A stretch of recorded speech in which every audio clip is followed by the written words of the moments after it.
Chapter 9. He called Howie, keeping his voice low so as not to waken Grandma, who slept one thin wall away. "We're on," Jas said when Howie answered. He checked his bedside clock. 11:20. Plenty of night left. "Are you kidding me?"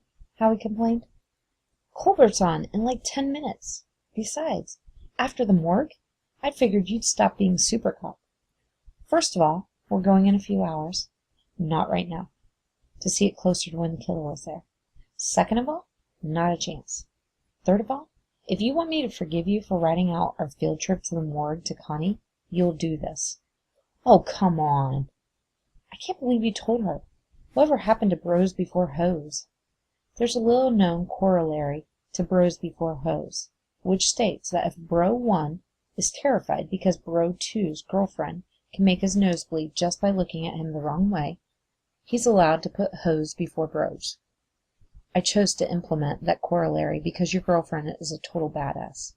Howie, I want you to think about this carefully.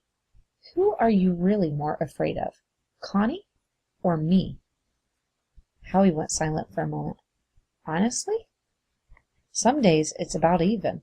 But hey, if you want to go back to the field, I'm there for you.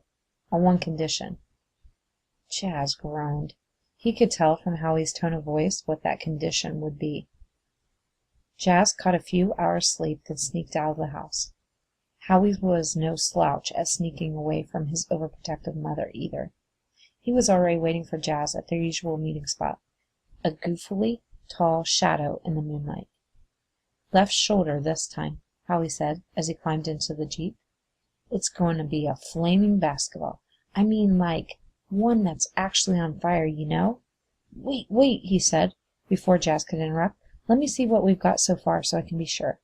"Now?" Jas asked. "Here? You want my help or not?" Jas grumbled, but he shifted the Jeep into park and then slipped off his t-shirt, revealing 3 tattoos. On his right shoulder, a stylized CP3 for Chris Paul, Howie's favorite basketball player.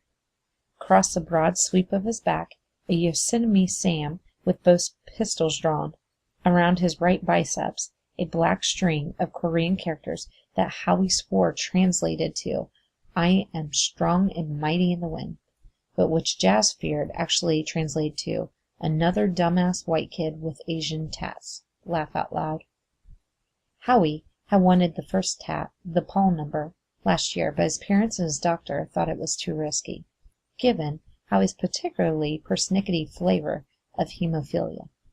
Jas, in a moment of weakness he now regretted, had stepped in and told Howie that he would get the tattoo on his behalf, and Howie could look at it whenever he wanted. One thing had led to another. "Yeah," Howie said as Jas swiveled in the seat so that he could see the tats better. "Left shoulder, a basketball on fire. I drew a sketch." He fumbled in his pocket for a piece of paper, but Jas pushed his hands away. "I don't want to see it. I don't care what it looks like. We'll go to the guy who doesn't check IDs next week and get it done, okay?" "Sweet!" Howie beamed like a kid on a Halloween sugar high.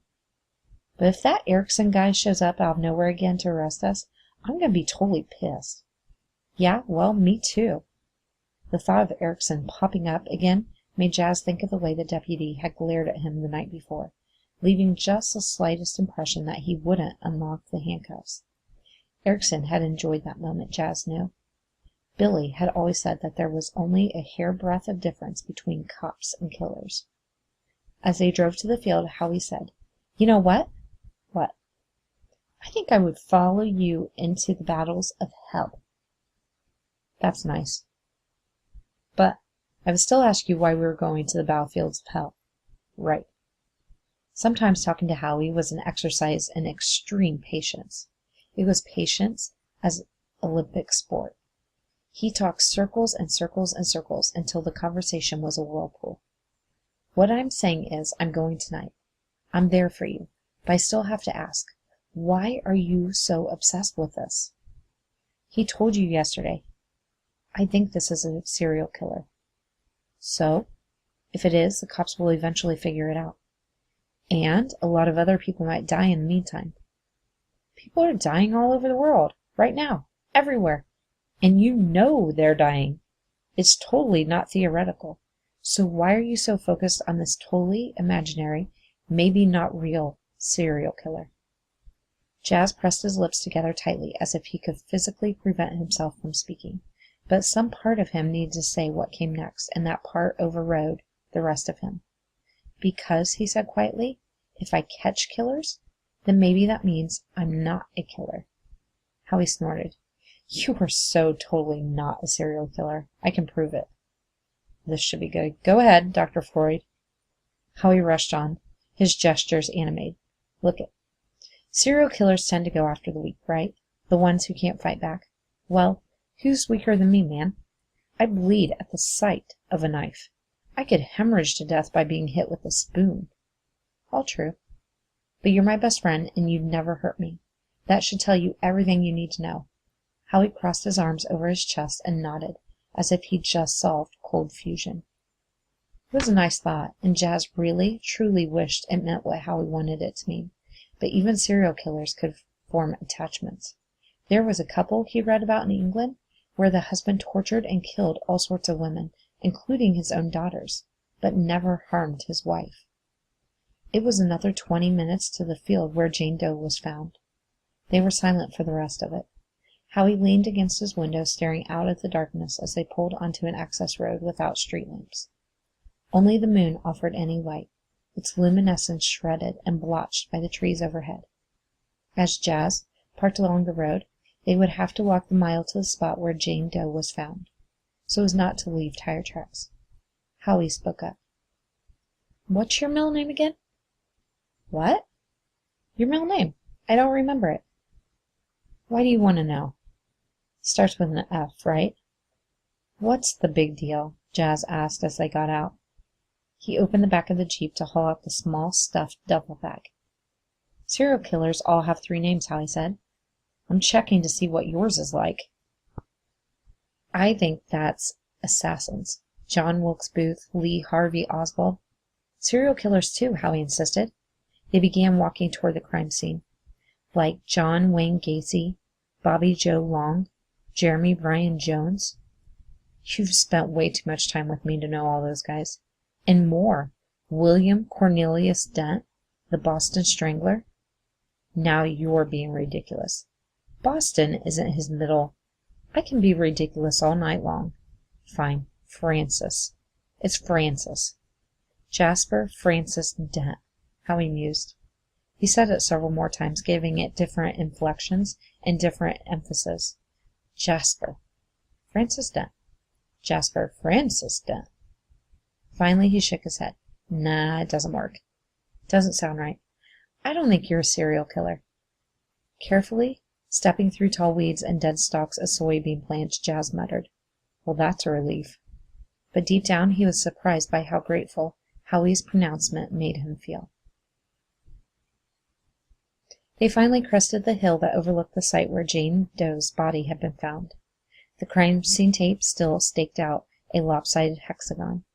Forgotten and flicking in a slight breeze, a single plastic flag marked where the severed finger had been found near the body. Stakes ran in rows up the hill, twine strung between them in both directions to form a series of tight adjoining squares. So, G. William at least ordered his men to perform a rudimentary grid search. That was good. Before they went any farther, Jas pulled out shower caps and gloves. Here we go again, Howie grumbled, slipping them on. Why do I have to be here? Jas chuckled. They were 2 miles in any direction from civilization, and Howie was whispering. I might need to measure some things, and it can never hurt to have a lookout. For what? Howie looked around. In the moonlight, the field had gone dull silver, with spots of black like tarnish. Afraid gophers are going to show up and interfere? Nah. But this guy might not know yet that the cops took her. A lot of them like to come back and see the body where they left it, to relive it. Oh, that's gross. Jas grinned. Sometimes they even jerk off. Howie mimed, shoving a finger down his throat. TMI. You have so totally ruined masturbation for me. Why couldn't you have brought Connie instead? Connie doesn't like it when I go all Billy." "Oh, and I do?" "You tolerate it. Just keep an eye out, man." Jas hunkered down on the hill, scanning the grade that rolled gently down to the spot where Jane Doe had been left and then found. Howie fell silent behind him, standing tall and still, like the world's least effective scarecrow. He didn't tell Howie the other reason he hadn't invited Connie. When it came to this sort of skullduggery, bros before hoes stopped being a cute motto and became a rule to live by. He'd been dating Connie for only a few months, but he'd been friends with Howie for years. Howie might spill his guts to Connie, but he would never tell an adult about this trip. He couldn't be certain that the same applied to Connie. It wasn't that he didn't trust her. It's just that his trust for Howie bordered on psychotic. Howie had been there all along, always a friend. He was Jas's friend when Billy was still home, pretending to be just another single dad juggling his child with his job. And Howie was there when Billy got arrested, and in his shocking days right after the arrest. Most important of all, Howie remained his friend in the dark days afterward, during the hearings and the trials, after the reporters swarmed Lobo's Nod, when the TV specials aired, back when no one else even wanted to look in Jas's direction. Jas had felt guilty that he never told Howie how his father's true occupation, that he never managed to reveal the dark secret of his upbringing before the rest of the world found out.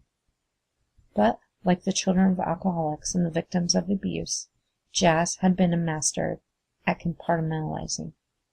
That, combined with Billy's persistent brainwashing and total control, meant Jas had never uttered a peep to anyone. Howie never let that get between them. That meant something. For Jas, it meant everything. He stared into the moonlit murk of the field. The moon was only a tiny bit smaller than it would have been when the killer dumped Jane Doe here. Jas was seeing the scene the way the killer had, which was important. "No one but us ever sees it like this," Billy said. The occasion was Jas's 7th birthday, and dear old Dad had decided to take his son to work. Jas sat in the Jeep while Billy finished killing his 39th victim, a schoolteacher named Gail Clinton, in an abandoned restaurant in a public park in Madison, Wisconsin. Then, when he'd finished disjointing her corpse, for victims 35 through 42, Billy went through a phase where he liked repositioning the body with the limbs in interesting and varied positions that required separating them at the joints. He brought Jas in and walked him through the crucial steps necessary to remove evidence that would lead the cops, bastard cops, Billy always called them, back to him. "No one ever sees it like this," he'd explain. "They try to imagine how we see it, but we can't let them. So we leave false clues sometimes, and we never let them into our heads. Got it? 'Cause our heads belong to us and no one else. Now go hand Daddy that garbage back like a good boy, will ya?" There were no false clues here, no clues at all. The cops had walked at least half a mile in a grid pattern to search for evidence. They'd come up empty-handed. Lockhart was a smart guy, but out in a field like this, the exchange of evidence could mean a thread from the killer's pants clinging to and blending in with the tall weed. It was worse than looking for a needle in a haystack. "Mind telling me what we're looking for?" Howie asked. "Maybe I can help." "I'm trying to think like the killer," Jas admitted after a moment, a bit frustrated that he was having trouble doing just that. "The most important thing is to figure out how the guy entered or left the scene. If he was smart, he did both the same way. Easier to keep from leaving evidence that way." "Look!" Howie's voice broke with excitement, and he pointed. "A footprint! And oh my God, there's another one!" Jas shook his head. "Those are from the cops. They tried to be careful, but the ground was soft when they got here." "So maybe the killer guy left footprints," Howie said, sulking a little bit. "Cops didn't find any. Makes sense. He would have been here before sunup. This time of year, the ground would be too hard at night from the cold." To illustrate, he pointed to the path he and Howie had taken. There were no footprints from their own shoes. Howie sniffed. "Well, if it's that cold, she could have been out here for days or weeks." "Nah, it's not that cold yet. Animals and bacteria can devour every scrap of flesh in a month. She didn't even have flies on her yet.